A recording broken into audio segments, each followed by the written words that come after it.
Bienvenidos a Tardes Literarias, el programa de literatura en el que intentamos dar voz a todos los autores y autoras, ya sean conocidos o no, pero sabiendo que siempre nos aportan cultura y sabiduría.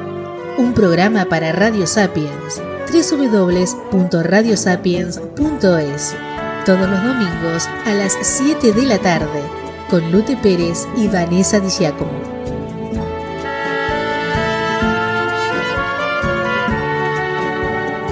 Bienvenidos a Tardes Literarias. Esta semana estamos con el escritor argentino H.F. Herrera. Horacio Herrera, que firma sus libros como H.F. Herrera, es oriundo de Córdoba, Argentina, reside en Barcelona, España, desde 2017. Estudió Derecho en la Universidad Nacional de Córdoba y Letras en la Universidad Nacional de Buenos Aires. Ha publicado los siguientes libros: de poemas, Conjeturas, Fragmentos del exilio, Notaciones, Escribas y meretrices, Oficio de horas y esparcir. Novelas: El Apocado, segundo premio de novela, bienio 2006 séptimos, del Gobierno de la Ciudad de Buenos Aires, Dora colecciona hechos, El ángel atrapado y las apariciones. El niño, mente inquieta, inestable, volátil, observa todo. Le fascinan las charlas de los mayores, plenas de sucedidos, anécdotas, chismes, intrigas. Ama a Robin Hood, Tom Sawyer, Robinson Crusoe, Ivanhoe, Arturo, David Copperfield, el pícaro Till Eulenspiegel. Lee una y otra vez sus favoritos: Pinocho, El príncipe y el mendigo, casi todo Salgari, las sagas del príncipe valiente, las aventuras de Guillermo el Travieso. Esenciales las versiones infantiles de clásicos del teatro griego y español, y de la tetralogía de Wagner, de los libros, heredados de su padre, de la editorial Araluce. Al niño, le cuesta concentrarse, quiere fijar su mente en algo, pero ella se niega a obedecer, escapa, rebota de una imagen a otra, de una situación a otra. ¿Cómo aprender? Pero si aprende algo, eso lo aprende a fondo. En la adolescencia, se cree el más necio y torpe de los hombres, y pierde el hábito de leer. Ningún maestro lo ilumina, y debido a un cambio de colegios, no llega a cursar literatura. 5 años en la penumbra. A los 18 años, unos amigos le presentan a su padre, el escritor cordobés Emilio Sosa López, y ahí, en su casa, en las sobremesas, despunta en el acto su vocación literaria. Se entera de Eliot, Pound, Stevens, Ben, Hirry, Jackson Pollock, Adler, Wittgenstein. Se dice: esto es lo que busco, esto quiero ser, un escritor. Escuela del saber. Empieza a leer a los poetas y a sentir cómo se abre paso, poco a poco, el murmullo de la escritura. No fue fácil levantarse, lo hizo lentamente, con sacrificios. No tenía una buena formación ni el hábito de la lectura, no sabía idiomas. Era tímido e indolente. ¿Cómo atreverse? Imposible. Conjeturas, su primer libro de poemas, de 1981, estaba influido por una visión tradicional. Él no rescata ese libro, no eran preocupaciones genuinas, salvo una, la de la muerte. La muerte no como un motivo religioso o metafísico, sino como un horror que paraliza, como un hada maligna que priva de sentido lo que toca. 16 años para Fragmentos del exilio, el segundo libro, de 1997. Entre Conjeturas y Fragmentos, el pasaje de la vida, matrimonio, hijos, profesión. Y también el desasosiego de no escribir, la aridez de un destino ágrafo. En Fragmentos, aparece la realidad de Latinoamérica, y después de tantos años afuera, el paisaje de las sierras, ríos, arroyos, crecidas plantas, pájaros. Pero lo bucólico es amenaza, la naturaleza, el lugar de lo caduco y de la asfixia. En lo formal, el descubrimiento del contrapunto como la dialéctica de la poesía. La tensión entre lo solar y lo gótico, los arcaísmos y los neologismos. En Fragmentos, Dios ya no está presente, ni como retórica ni como duda, solo lo ilimitado de su ausencia. Notaciones, de 1999, reúne 3 libros de poemas. Glosa, primer intento de apropiación de los discursos, en este caso, el de la crítica del arte, para transformarlos en lenguaje poético. Imago, que toma la elocución de la biología para describir varias especies de mariposas a las que se le superpone una conciencia adaptada a su morfología. Y Día tras día, que es un diario poético. Notaciones, ensayos verbales, despliegue técnico con especial atención a los cortes versales, pero también un trabajo más íntimo y una profundización en los temas, el tiempo, el amor, las imágenes, la identidad y siempre, ubicua, la muerte. En Escribas y meretrices, de 2001, se entrelazan tres motivos: la prostitución antigua, en sus dos ramas, la hospitalaria y la sagrada, la anatomía sexual femenina, y la prostitución moderna, la callejera, la de los saunas. Corrimiento mínimo de sus obsesiones, las prostitutas, el sexo, el erotismo, la paternidad. Vuelven los experimentos con los discursos, el médico, el de la historia, el coloquial, y se intenta exhumar la poesía pedagógica. El poema como estructura total, como forma que contiene los más diversos géneros y lenguajes. Oficio de Horas, de 2003, y Esparcir, de 2004, dos libros de poesía en prosa y verso, que anticipan las obras narrativas. Oficio de Horas tiene una composición de cierta complejidad. Cada capítulo está dedicado a una hora del día o de la noche, y comienza con la descripción que se hace de cada una de ellas en la iconología del erudito renacentista Cesare Ripa. Las horas con su simbología característica, una planta, un animal, un astro, a los cuales les está dedicado un poema. En cada capítulo, escenas de la vida de dos personajes actuales, Vladimiro, un pintor de iconos ortodoxos, y el estilita, cuyo nombre está tomado de aquellos santos de la pintura bizantina, que subían a una columna, estilos, en griego, para meditar. Anacoreta, hombre clausurado, el estilita vive en el último piso de un rascacielos, en una megalópolis, y desde su torre, usando todo tipo de prismáticos y telescopios, espía los movimientos de los otros edificios, las calles, el puerto. En Oficio se intensifican los temas del tiempo, de la muerte, del sexo. Es un libro de la mirada, la del pintor, la del voyeur. Se opone los antiguos símbolos a los signos de la modernidad. Esparcir, gozne entre su obra poética y su obra en prosa. 6 poemas de cierta extensión cuyos temas revelan búsquedas anteriores, lo que puede intuirse por los mismos títulos: dobles, sombras, reflejos, máscaras, los otros, al voleo. Libro de la identidad, las duplicaciones de la propia imagen, la otredad. La voz de un caminante, de un paseante solitario, para evocar a Thomas Balser, que en su deambular por campos, ríos, montes, lagos, recuerda y delira. Caminar, recordar, son una y la misma cosa. El Apocado, de 2006, primer libro en prosa, de cierto carácter autobiográfico. Un hombre regresa para el velorio de su primo y mientras reconstruye la vida del muerto, evoca la propia, de manera que ambas se superponen y reflejan. En su deambular forastero, reflexiona sobre la oposición entre Córdoba y Buenos Aires, sobre la fe perdida, el barroco, el mestizaje, algunas figuras locales, Gregorio Funes, Rivera Indarte, Vélez Sarsfield, el pintor Butler, el compositor Zipoli. Pero sobre todo, se dedica a escarbar, de manera minuciosa y obsesiva, en el síndrome de la timidez. El pusus, el que se inhibe, se reduce, se hace pequeño. Y llegamos al último libro. Dora colecciona hechos. Dora es el personaje de la renuncia al destino, a la vocación. Deja la pintura y la escritura por una vida del común, marido e hijos incluidos. En la madurez, un hecho atroz, la muerte accidental de su hijo, la enfrenta a su pasado y, sobre todo, a un futuro del que reniega. Entonces ella retoma el arte, quizá una manera de intensificar el absurdo o de parodiar, en actitud cínica, lo que rechazó en su juventud. En ese trance, se encuentra con un antiguo novio, un hombre que, al sentirse morir, abandona sus circunstancias y huye de todo.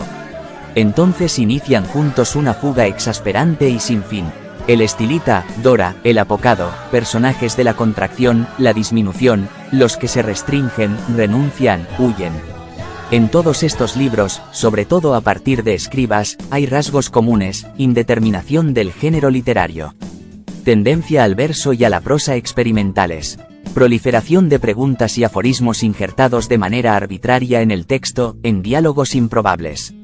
Imposibilidad de un humor explícito. El humor, la ironía está en la estructura misma, en el riesgo de construir libros imposibles, al borde del derrumbe literario, de lo fallido, lo defectuoso, libros obsesivos, cerrados. Uso del fragmento o del collage, por incapacidad de narrar en forma lineal, para reconstruir una vida o una historia. Presentación de los hechos, seguido de una reflexión sobre esos hechos. La obra como un tejido, un centón, un engarce de microelementos, de microrelatos, ensayos, poemas, aforismos. Buenas tardes, muchas gracias, estimado amigo, por invitarme y muchas gracias a vosotros por permitirme hablar en este auditorio tan calificado. Estaba pensando lo que hablabas de un poco de lo escrito y realmente es una audacia hablar de castillos en Europa, alguien que proviene del Nuevo Mundo. Pero bueno, la cultura argentina es muy europea y nuestros grandes escritores han tenido siempre los ojos en Europa, ¿no? Bueno, empiezo. Castillos en el aire. Introducción. Simbología de los castillos. El poeta, crítico literario e historiador del arte barcelonés Juan Eduardo Cirlot se refiere al aspecto simbólico del castillo en estos términos. Lo cito textual. Se trata de un símbolo complejo derivado a la vez de la casa y del recinto fortificado. En este último aspecto, las ciudades amuralladas aparecen en el arte medieval como símbolo del alma en su trascendencia y de la Jerusalén celeste.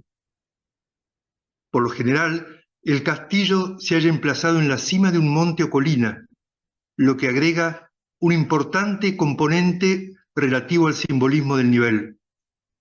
Su forma, aspecto y color, su sentido sombrío y luminoso tiene gran valor para definir la expresión simbólica del castillo, que en el sentido más general es una fuerza espiritual armada y erigida en vigilancia.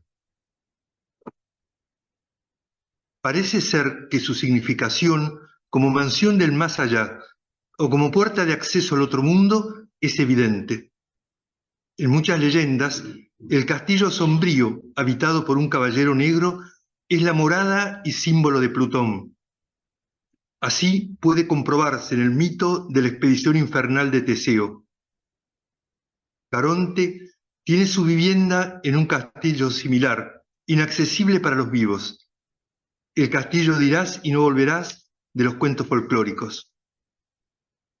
Piov explica que la aparición súbita de un castillo en el paraje recorrido por el caminante es como la comprensión súbita de un conjunto espiritual que se hace evidente. En el castillo, junto con el tesoro, riquezas espirituales en su aspecto eterno, la dama, ánima en el sentido junguiano, y el caballero purificado constituyen la síntesis de la voluntad de salvación. Está extraído del Diccionario de Símbolos de Cirlot, Ediciones Siruela, Madrid. Recorreremos ahora 5 castillos literarios, 2 de los cuales son imaginarios. Primero, el castillo místico de Santa Teresa de Ávila. Santa Teresa de Jesús, reformadora de la Orden de las Carmelitas Descalzas, figura prominente del misticismo cristiano del siglo XVI, empezó a escribir Las Moradas, o el Castillo Interior, el 2 de junio de 1577,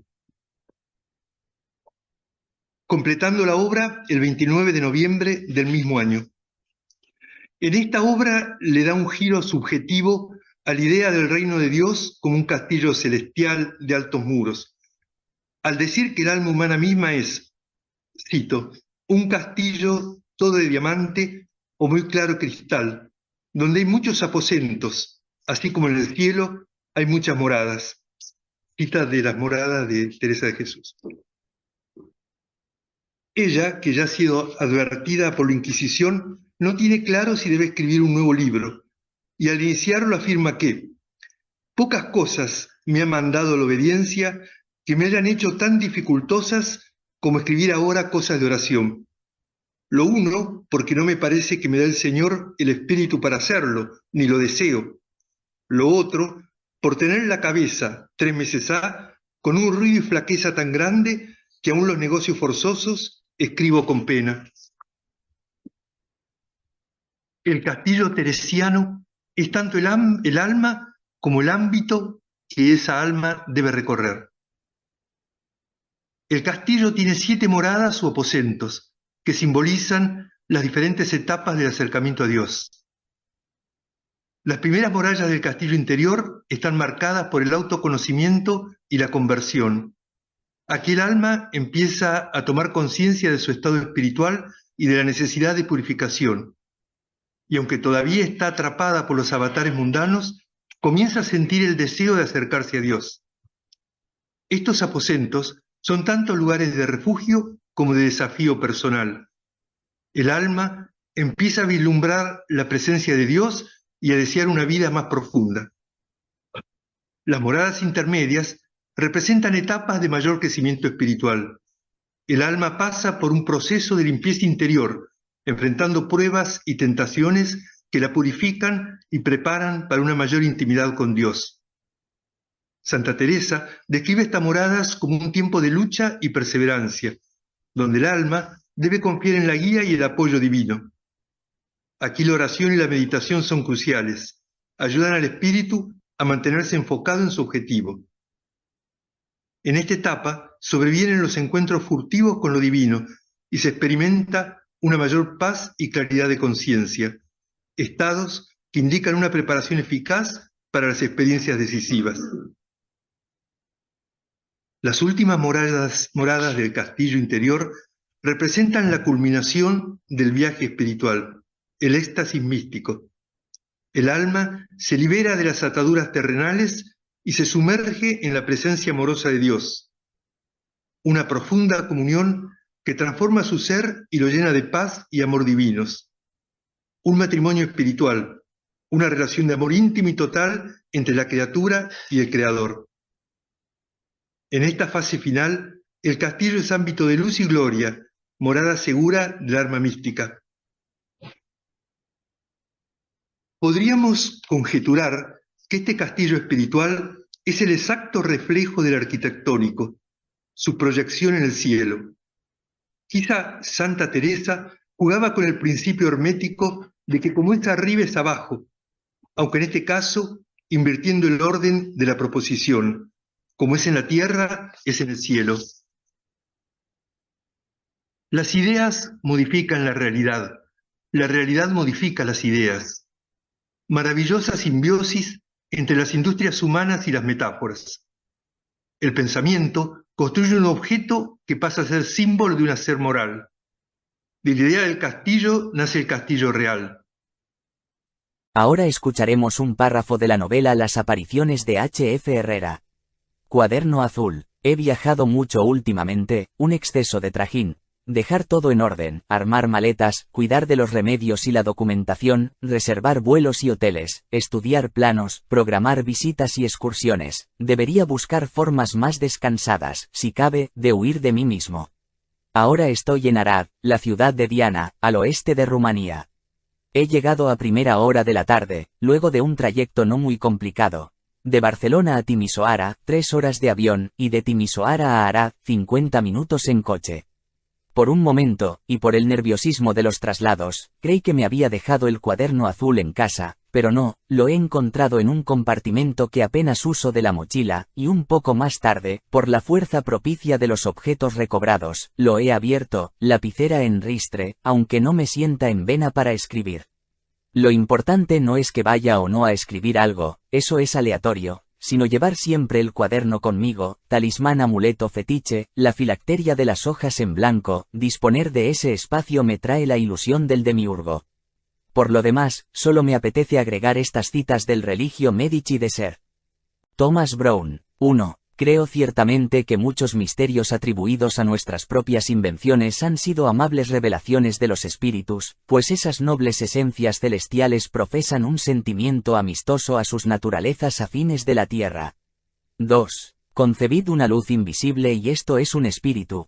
Hoy, 6 de enero, segundo día de mi visita, después de una caminata nocturna por la costanera del gélido Mures, he sentido cansancio y agitación al mismo tiempo y, al llegar a casa, me ha dado una vez más el ataque de lo que llaman el síndrome de la pierna inquieta, ridículo trastorno que no podría tener un nombre menos jocoso, todo encaja a la perfección.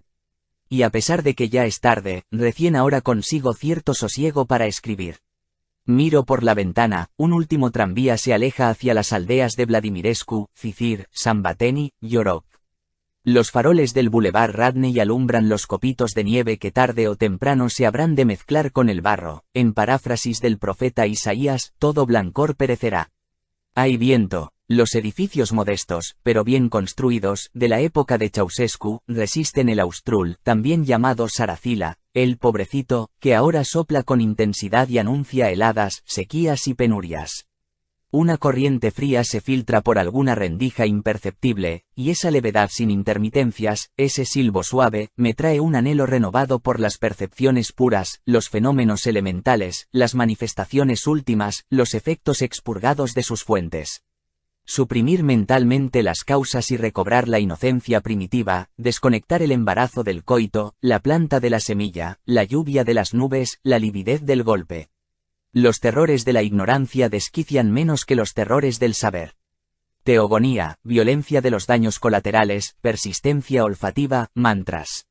¿En qué momento del tedio el sapiens sapiens habrá jugado a sostener un sonido, y a ensimismarse en esa música que resonaba en su cráneo hasta que su entorno perdiera significado? Poesía de los significantes. Entra el aire por la ventana y suspende mis sentidos y me los devuelve con las imágenes de una historia del viento, el documental de Horace Evans y su mujer Marceline Loridan, que intenta captar la imagen del viento en pleno desierto de Taklamakan, China. Evans, de 90 años, casi ciego, como Homero, como Milton, como Borges, lucha contra la inclemencia, el asma y su propio fin, con la melena blanca revuelta, cansado, pero exultante. Al final de la película, alza los brazos en señal de victoria y sigue caminando hasta que desaparece del plano, en el que solo queda su silla vacía de director. Sí, el arte intenta captar lo invisible. Y se apagan y luego reavivan mis percepciones ahora con el recuerdo de The Invisible Pull, El Impulso Invisible, la obra que presentó Ryan Gander en el documental de Castle, una brisa etérea que parecía empujar levemente a los visitantes y darles una suave fuerza inesperada, un ímpetu suplementario, en palabras de Vila Matas. Imbuido de lo sutil, y quizá influenciado por el repaso que hice esta mañana de la voz, teosofismo, en Wikipedia, me ha vuelto la vieja intriga de si es posible hablar con los muertos. ¿Es una expectativa tosca de la que debo avergonzarme? Swedenborg, hombre de gran talento científico y teológico, me persuade de que no es así. Y algo más cercanos, Víctor Hugo y Dickens estuvieron interesados por el espiritismo.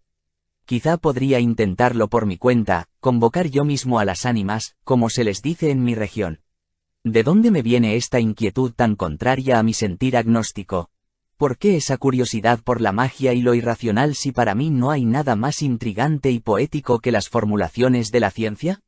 Rosita la solterona, mi lorquiana tía, solía contarme que los muertos se le aparecían en sueños y le decían cosas que solía recordar. Yo también quiero hablar con los muertos, Rosy, ¿qué tengo que hacer? ¿Voy a poder? Sí, claro que sí.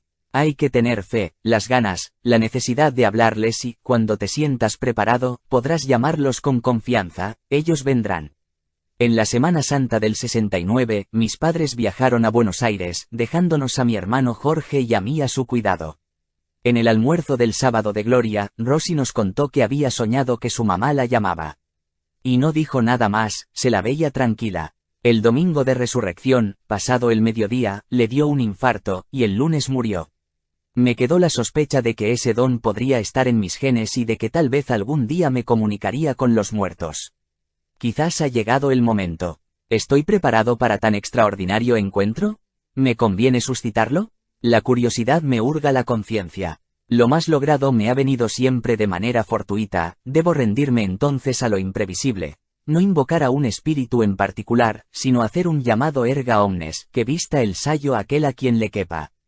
Hablar con los muertos, la promesa de lo fantástico aviva el seso y espanta. ¿Podría tener una experiencia sobrenatural sin que esto conllevare la revelación de un orden o, lo que es más aterrador, la aparición del caos? Estoy tenso, necesito mis ejercicios, aflojarme, concentrarme en la respiración, inspirar, expirar, más profundo, más lento, el aire al abdomen, serenarme, usar la técnica de la libre sucesión de los pensamientos, dejar que las representaciones espontáneas y casuales vaguen por la conciencia sin ninguna traba, ser un receptor pasivo, no intervenir, renunciar a todo querer, observar y apuntar esas imágenes y enunciados, esos fragmentos que en algún momento me dirán su verdad. Un chasquido me interrumpe, suspiro, ligereza, airecillo, roce, ahora el movimiento se vuelve más vivo, la brisa de Gander, el soplo de Ivens. Tengo que retomar la calma, seguir escribiendo. Entreveo una forma oscilante, intermitente, difusa, nítida, difusa, una nebulosa, una foto y el negativo de esa foto y otra vez la foto, una sombra entre el ser y el no ser, un ente que se materializa y desmaterializa. Debo seguir anotando esta experiencia, no me debo amilanar. Estoy escuchando una voz muy clara, una manifestación elocuente, una voz que, a no dudarlo, pertenece a alguien que no soy yo. La voz de un ser real, no las voces de los personajes que hablan al escritor, una voz que me trae hechizo y horror. No es la emanación de mi psiquis, una operación de mi cerebro, un desdoblamiento del yo, sino la presencia de un sujeto que se dirige a mí con palabras articuladas, capaces de ser pronunciadas y oídas, pero en un lenguaje natural, que no exige ser conocido de antemano. Ánimo, y a no soltar la lapicera, talismán. Temblor, conmoción, me acabo de desplomar, estuve semi-inconsciente un lapso que no puedo precisar, he quedado confuso. Ya estoy más recuperado. Siempre dije que escribiría hasta el final, y he de demostrarlo. Sí, el fantasma está ahí. Miedo, agonía. ¿Voy a ser llevado a otras dimensiones? Él ha notado mi espanto, intenta tranquilizarme. Me está hablando, su decir es suave y su expresión bondadosa, una especie de santo transfigurado. Escribir, no acobardarme ante su mirada. A lo mejor es un sueño o un ataque de locura, debo probarme que mantengo un mínimo de lucidez, aferrarme a la escritura. ¿Me ha hipnotizado? Me estoy aquietando, mi pulso está más firme, la letra más legible. Extraña sensación de bienestar. La sombra ha tomado la figura de una persona robusta, viste botas, pantalón, cinturón y chaqueta típicos de la Gran Guerra. Sí, estoy frente a una especie de imagen tridimensional, la de un soldado de principios del siglo pasado. Que yo siga escribiendo no parece llamarle la atención. Ahora me está diciendo algo, de ninguna manera bajaré la guardia, transcribiré con exactitud sus palabras. No tengas miedo, no vengo a hacerte daño. Mi cuerpo sutil, pura energía vibrátil, ha retomado su imagen terrenal para este encuentro. Solo quiero que anotes lo que voy a decirte. ¿Por qué yo? ¿Por qué no vas a un centro espiritista? Ellos te recibirán con ganas. No te hagas el gracioso, porque has llamado. Tal vez buscabas personajes, todo muerto se convierte en un personaje para los vivos. Vos convidaste, yo acudí. Sos el copista que necesitaba. ¿Acaso cada voz no haya su oído? ¿No te consideras acaso un escribidor? Tenés que estar muy atento, afloja la mano, ponte cómodo, no me interrumpas ni me pidas que te repita algo ni mucho menos me hagas preguntas. No es un diálogo, es un monólogo, mi monólogo. ¿Estás dispuesto? Un escriba debe estarlo siempre. Vamos, relájate, seguí escribiendo, te lo ruego, me harás un gran favor, de ahora en más, por unas horas, vos serás la mano y yo la cabeza, pasá la hoja, empezaremos con mi nombre. Ahora y como en cada uno de nuestros programas, nuestra compañera Vanessa Di Giacomo efectúa una entrevista al autor, en la cual, nos hablará de sus trabajos y de parte de su vida fuera del mundo literario. Horacio Herrera, que firma sus libros como H.F. Herrera, es oriundo de Córdoba, Argentina, reside en Barcelona, España, desde 2017. Estudió Derecho en la Universidad de Córdoba y Letras en la Universidad de Buenos Aires. Ha publicado los siguientes libros, de poemas, conjeturas, fragmentos del exilio, notaciones, escribas y meretrices, oficio de horas y esparcir. Novelas, El Apocado, segundo premio de novela, bienio 2006 a 2007, del Gobierno de la Ciudad de Buenos Aires. Dora colecciona hechos, El Ángel Atrapado, Las Apariciones y en enero de 2024 su último trabajo, Sacarse el Cuerpo, 7 noches para Jaime Sáenz. Hola Horacio, para empezar, cuéntanos, ¿quién es H.F. Herrera? Soy de Argentina, nací en la ciudad de Córdoba, la segunda del país en habitantes, una ciudad de cierta tradición colonial, colonial española, un poco diferente a lo que es Buenos Aires, donde está más presente la inmigración, sobre todo la inmigración italiana. Y en Córdoba viví hasta los 24, hasta los 25 años, me recibí ahí en la Facultad de Abogacía de la Universidad de Córdoba, una de las más antiguas, dicho sea de paso, de Sudamérica. Me fui a vivir a Buenos Aires y ahí entré a trabajar en los tribunales, y ya como abogado, y estudié Filosofía y Letras. La Facultad de Filosofía y Letras de la Universidad Nacional de Buenos Aires había sido muy prestigiosa, no tanto ya en mi época, había tenido profesores como Borges. En fin, ahí se vivió de lleno la época de oro de la literatura argentina. Mi vida en Córdoba, hasta los 25 años, transcurrió en dos barrios, en Alta Córdoba, donde nací y me crié, y luego en el centro. Vivía con mis padres y mi hermano, mi padre abogado, mi madre era profesora de música. Vivíamos una vida modesta, de clase media, diría, pero con un padre con muchísimos intereses culturales. Mi padre leía mucho de filosofía, eh, practicaba el latín, el griego antiguo. Era un hombre de muchísimos intereses culturales y de una gran bondad, dicho sea de paso. Y mi madre, una madre típica de esos años, bueno, consagrada a la maternidad, dejó su carrera de concertista y se dedicó solo a dar clases de música para poder ser madre y dedicarse a nosotros, ¿no? A mi hermano y a mí. Tú realmente eres abogado, ¿y qué ocurre para que te inicies en la escritura? Porque me pasó esto, cuando en todos esos años que como funcionario judicial debía escribir dictámenes y sentencias jurídicas, yo me ayudó mucho en la arquitectura de lo que es, de lo que es una obra, digamos, y también en la exactitud que había que tener, y cómo el lenguaje, y me ayudó mucho para sacar ese lirismo al que tiendo yo naturalmente, y ese barroquismo, en un lenguaje más exacto, más puro de alguna manera, ¿no? Y a partir de ahí yo quise escribir una prosa así, donde uniera lo mejor de la prosa jurídica, por decirlo de un modo, con la prosa poética. Buscarle el punto, y ese punto exacto, que es el que tanto busco y por el que tanto luché por conseguir una forma que se adecuara a lo que quería hacer, se plasmó ya en las novelas, ¿no? A partir de El Apocado. ¿Se podría decir que la literatura ha cambiado tu vida? No podría decir que la literatura ha cambiado mi vida, porque antes de la literatura no había nada que cambiar.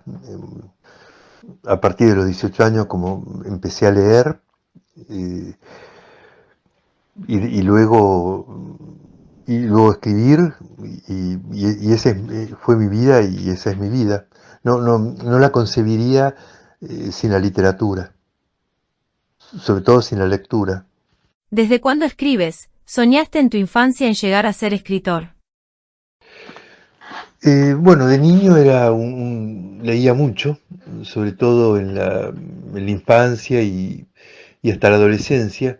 Leía libros infantiles, especialmente me gustaba Emilio Salgari, y en general leía libros de aventura. Mis ídolos eran Robin Hood, Ivanhoe, en fin, el Cid. Leía de una colección española de la Casa Araluce, que eran libros de mi padre ya.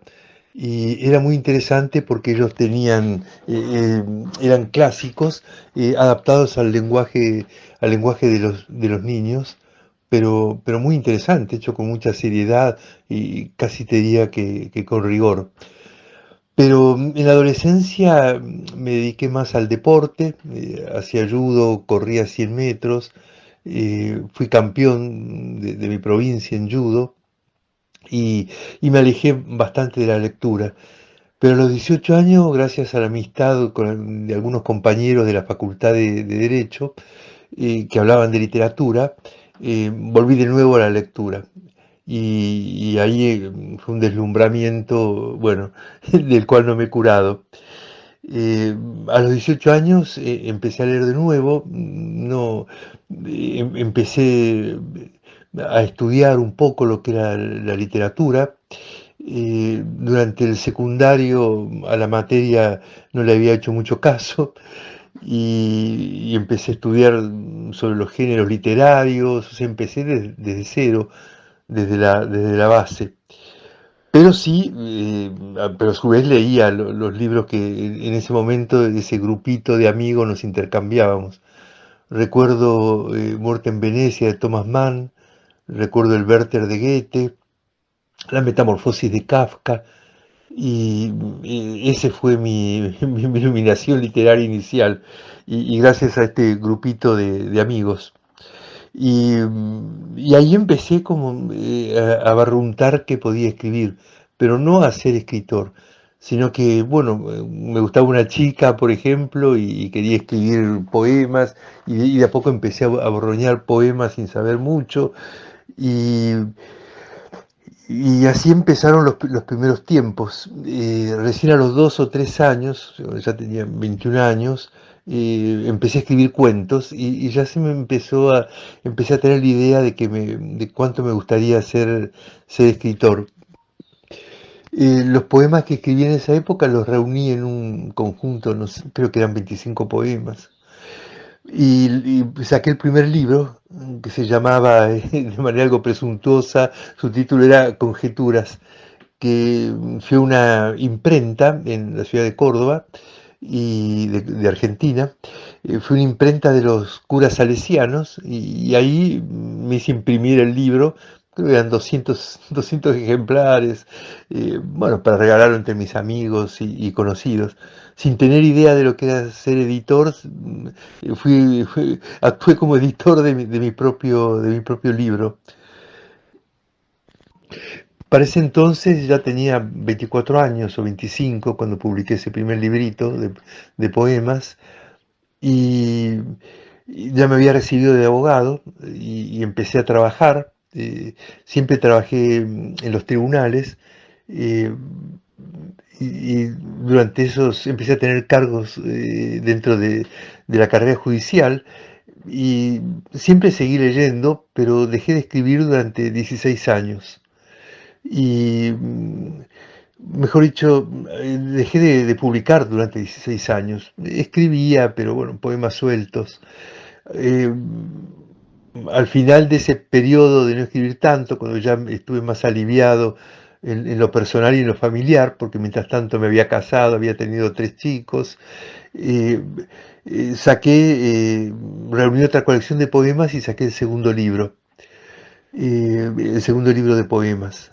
De ahí en más escribí 3 o 4 libros, bastante seguido, cada 2 años más o menos, publicaba un libro de poemas, hasta que empecé a escribir prosa. De pronto mi escritura se fue decantando hacia la prosa, y escribí mi primer novela que se llamó El Apocado, y, que sacó un premio, el premio de novela de la ciudad de Buenos Aires, un concurso bastante importante de allá, quizá el más importante después del premio nacional, y ahí empezaron la serie de novelas, a partir de ahí empezaron la serie de novelas.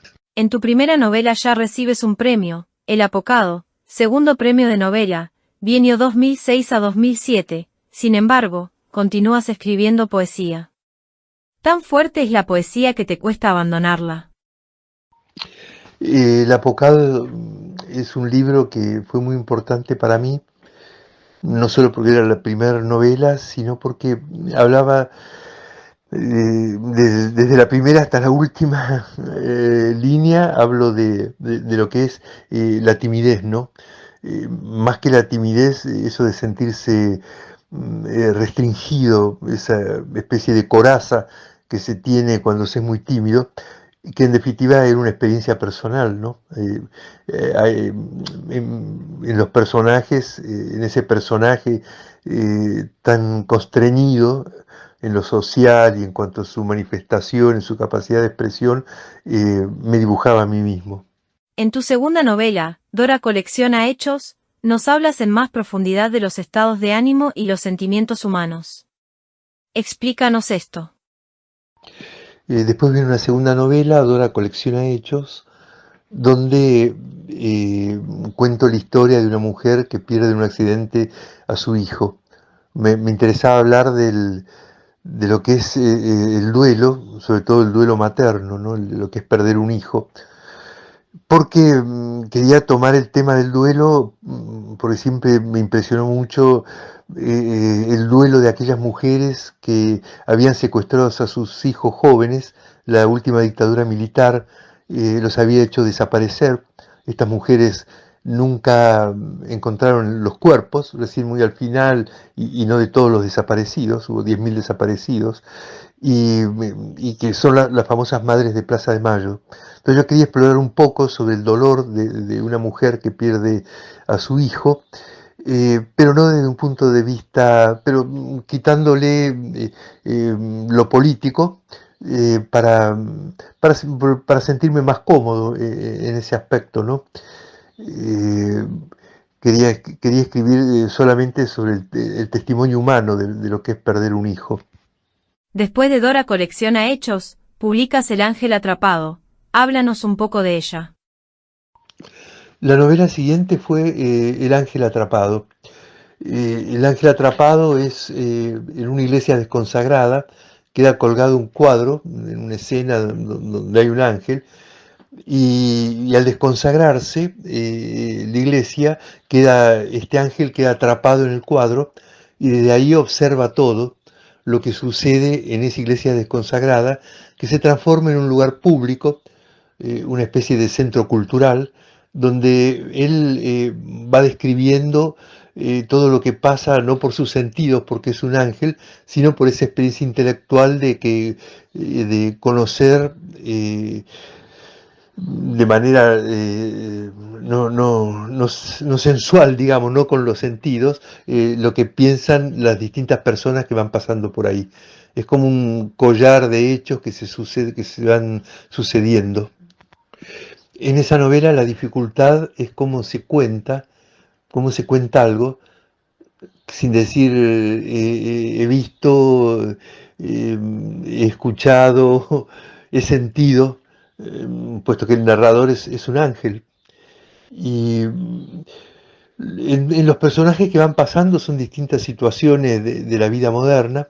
Quería hacer como una especie de collage de situaciones, un collage de sucedidos, de hechos. Y, y uno de los temas que más se repiten es la elección, ¿no? Cuando debemos elegir, se puede elegir, cómo elegir, la dificultad de elegir cuando entre una cosa y otra no hay una gran diferencia, y cómo eso nos puede llevar a un laberinto, o nos puede asfixiar, nos puede llevar a un callejón sin salida. Entre conjeturas y fragmentos del exilio pasa mucho tiempo. ¿Qué ocurrió? ¿Pensabas en abandonar la escritura? El segundo libro de poemas se llamó Fragmentos del exilio. Entre el anterior y ese pasaron 16 años, ¿no? Eh, ¿Qué pasó en esos 16 años? Bueno, la vida, ¿no?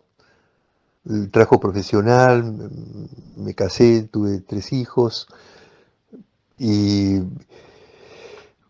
y bueno, ese es el motivo de la demora. El fragmento del exilio me refiero en exilio al exilio interior, ¿no? Siempre me sentí muy aislado de todo, a pesar de que mi vida transcurría normalmente, pero siempre muy solo y muy aislado, ¿no? De ahí el título del libro. ¿Qué es más complicado tratar, los personajes reales o los ficticios? Tanto en la poesía como en la narrativa, trato de experimentar con el lenguaje, ¿no? Eh, Te diría de experimentar con los distintos discursos, como se decía en mi época que estudiaba letras en la Universidad de Buenos Aires. Entonces, por ejemplo, en poesía ponía el discurso médico, eh, y en este Dora colecciona hechos está mucho, ¿no? El discurso del médico, eh, el discurso científico, por decirlo así, la crónica periodística, la narración histórica. O sea, trato de jugar con los distintos lenguajes y ver cómo la literatura puede, se posesiona de todos esos niveles de lenguaje. Tus libros de poesía no son poemas al uso, son poemas con un trasfondo que nos explica el funcionamiento de infinidad de cosas. El tercer libro el título era Notaciones. Está dividido en tres partes. La primera son poemas sobre cuadros, la segunda poemas sobre mariposas, o sea, voy tomando distintos tipos de mariposas y les doy conciencia humana, ¿no? Son perfectas mariposas con sus transformaciones hasta llegar al cuerpo pleno de la mariposa, al cumplimiento de la metamorfosis, pero tienen conciencia humana. Y la tercera parte es un diario poético escrito por ese entonces, en un largo verano de vacaciones en Argentina, y donde voy contando el día a día, y se llama Día tras Día, de hecho, esa sección. Luego otro libro de poemas, Escribas y Meretrices. Escribas y Meretrices, está todo el libro, todos los poemas dedicados a la prostitución, que es un tema que me interesaba enormemente, ¿no? ¿Qué pasa, cómo siente, cómo vive una prostituta? Y practico o intento practicar tres tipos de lenguaje. El de la prostitución sagrada, o sea, tomo escenas de la prostitución sagrada, la prostitución antigua, y tomo otra parte, otro lenguaje, es el más crudo, el de la prostitución moderna en Buenos Aires, escenas modernas. Y una tercera pata de este libro es como el lenguaje científico, donde convierto en poemas una sección de un libro de estudios de ginecología. Y voy uniendo, bueno, esas tres partes, ¿no? O sea, es la exploración y el juego con el lenguaje histórico, el lenguaje más crudo y cotidiano, y cómo se puede hacer para que un lenguaje médico, sin tocarlo mucho, convertirlo en un poema. A ese libro le sigue Oficio de Horas, que es un libro que está dividido en 24 partes, las 24 horas del día. Cada parte empieza con un epígrafe de un iconógrafo renacentista italiano, Cesare Ripa, y después de esa parte iconográfica voy agregando elementos de cada hora del día, o sea, las horas diurnas y las horas nocturnas, y todo gira en base a dos personajes. El pintor Vladimiro, un pintor de iconos ruso moderno que vive en Buenos Aires, y lo que se llama el estilita, el otro personaje. Los estilitas subían a los estilos, a las columnas, era un personaje de los primeros años del cristianismo, y eran como santos que se subían a una columna para meditar. Este estilita mío no vive en una columna, sino en el piso 30 o 40 de una ciudad moderna, enorme, él con catalejos y con prismáticos y con telescopio va observando todo lo que sucede en la ciudad, ¿no? Entonces están los dos personajes, el hombre que pinta y el hombre que mira, ¿no? Esa especie de la realidad. Luego viene el último libro de poesía, que en realidad es prosa poética. Esparcir es un libro que me habían pedido para una colección de poetas argentinos, y en Esparcir ya voy tratando de adquirir lo que creo que es mi estilo en prosa, ¿no? ¿Cuál sería este estilo? Bueno, tratar de lograr la máxima belleza con la máxima precisión, ¿no? Y la máxima precisión en la observación, te diría. Y ahora cuéntanos, ¿cómo surge la idea de las apariciones? Y luego viene la cuarta novela, Las apariciones. Había leído un pequeño texto de Madame de Blavatsky, y que eso me llevó al espiritismo, y se me presentó la idea de una persona que durante las noches se le presentan personas que han muerto, y que le cuentan su historia. Al otro día, cuando él se despierta, aparece la historia, y le dictan su historia, ¿no? Y al otro día aparece en el cuaderno de esta persona, escrita de su puño y letra, una historia de la cual él no tiene conciencia de haber escrito y que se le ha dictado una persona fallecida. Ahí hay un personaje histórico, que es un calígrafo del siglo XIX. Hay una persona del siglo XX, una persona de mi provincia, basada ligeramente en un personaje real, una mujer que es maestra y que va, bueno, con su vida va atravesando un poco la historia argentina del siglo XX. Y después una tercera aparición, son tres apariciones, que es un personaje ficticio que es la novia de Gregorio Samsa, el personaje de la Metamorfosis.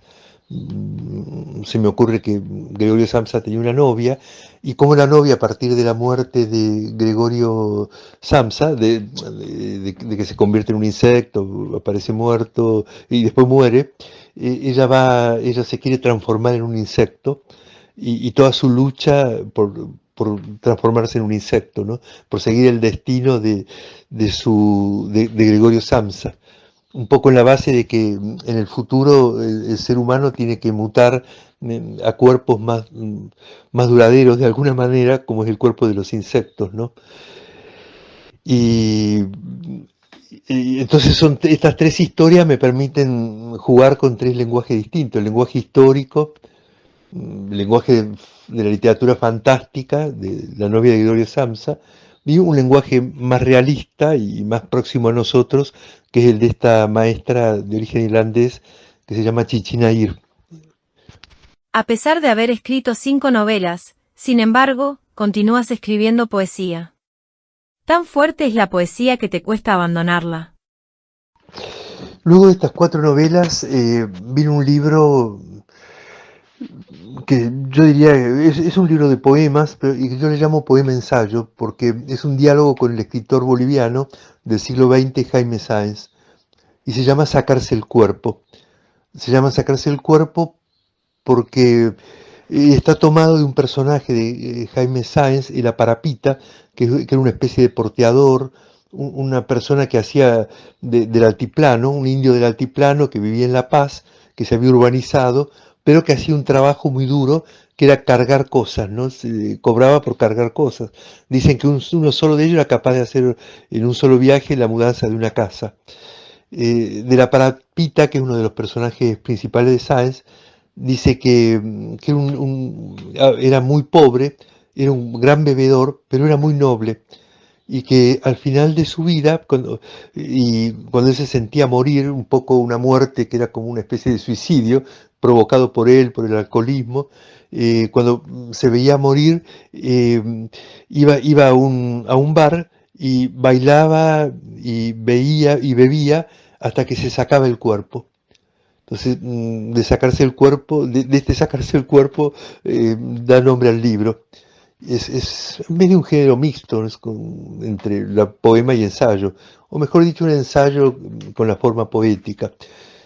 Porque en definitiva, yo tanto en las novelas como en la poesía, como en este último libro de género híbrido, eh, yo no lo pienso tanto en géneros, sino en crear un artefacto literario que contenga todos los tipos de discursos, como ya te he dicho, que era lo que busqué desde muy al comienzo, cuando empecé como poeta a escribir libros de poesía. ¿Te interesa entretener a un público en general o tienes otros objetivos? Mi ambición literaria es entretener al público en general, que despertar en ellos una emoción, una emoción intelectual, y en lo posible que cada obra sea un mundo en sí y poder eh, sumergirlo en ese mundo para el placer de la lectura. ¿Cómo has conseguido el equilibrio entre realidad y ficción?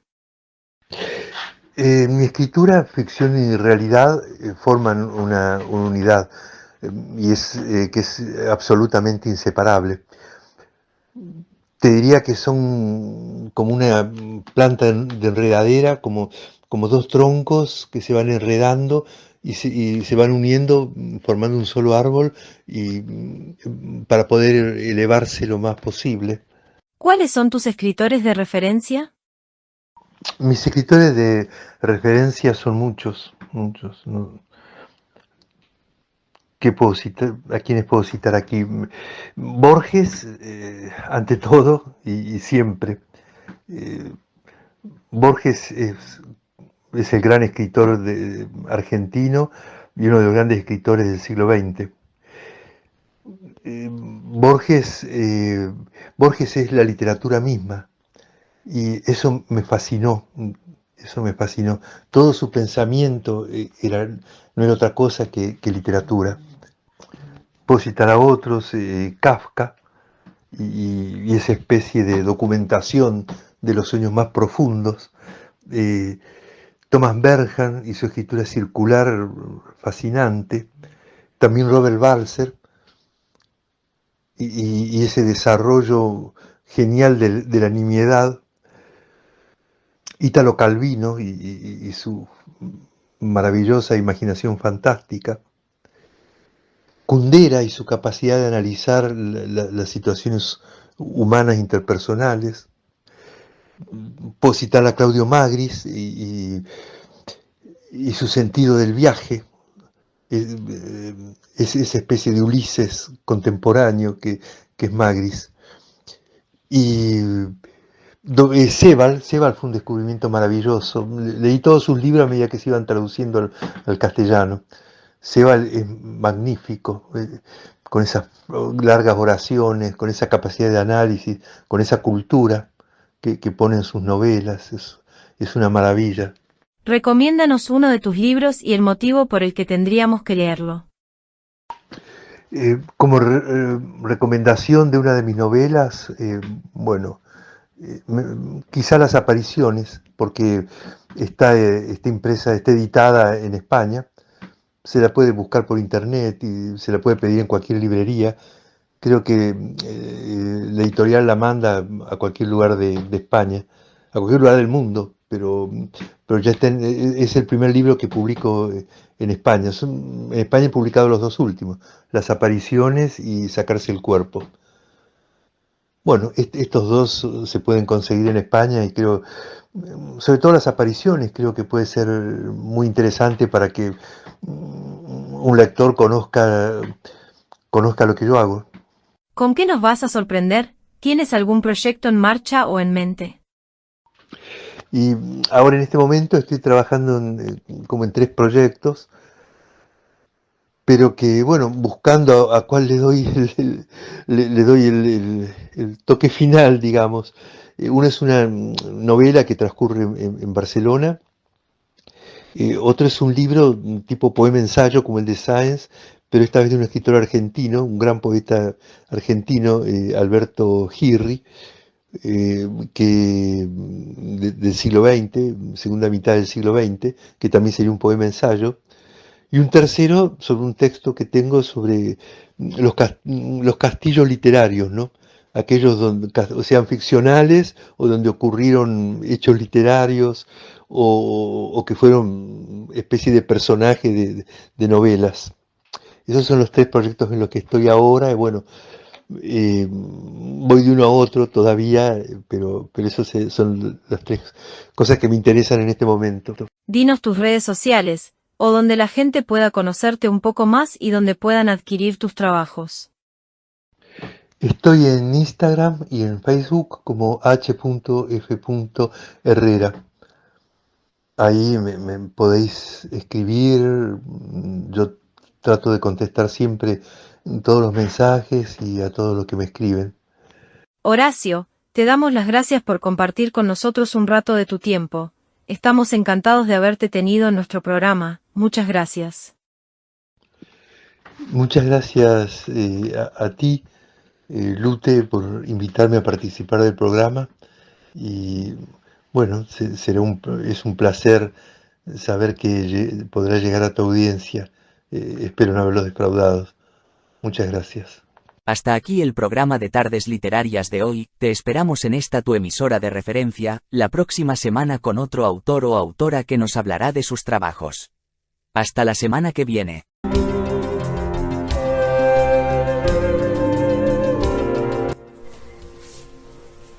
Construir la vida con base afectiva. Sin esa base todo se desmorona. Muchas veces construimos nuestro instinto de porvenir en base a retar las alturas del cielo, las profundidades del mar, el centro de la tierra, el área máxima de nuestra ampliación. ¿Necesitamos 50 habitaciones? ¿O aparentamos necesitarlas cuando con una tendríamos bastante? Tal vez porque no acabamos de habitar nuestra casa cuerpo, nuestra casa alma, el máximo secreto, el lugar donde podemos hacer flexibles nuestras paredes, el lugar donde las ventanas siempre mirarán a un paisaje completamente diferente. Detrás de la ventana siempre encontraremos una novedad, siempre contaremos con un reto para la imaginación. Humildad, sencillez y la sana ambición de encontrarnos a nosotros mismos, de recorrer todas las habitaciones de nuestra casa cuerpo, de nuestra casa alma, y a través de ese hallazgo volar hacia cielos infinitos. No necesitaremos entonces elevar un rascacielos de 200 pisos, ni construir una isla artificial. No necesitaremos perforar la tierra hasta buscar jardines interiores. Simplemente abriremos nuestros brazos y nos sentiremos universo dentro del universo. Nos sentiremos abrazo infinito y no reto, porque no estamos en un pugilato, no estamos en un combate,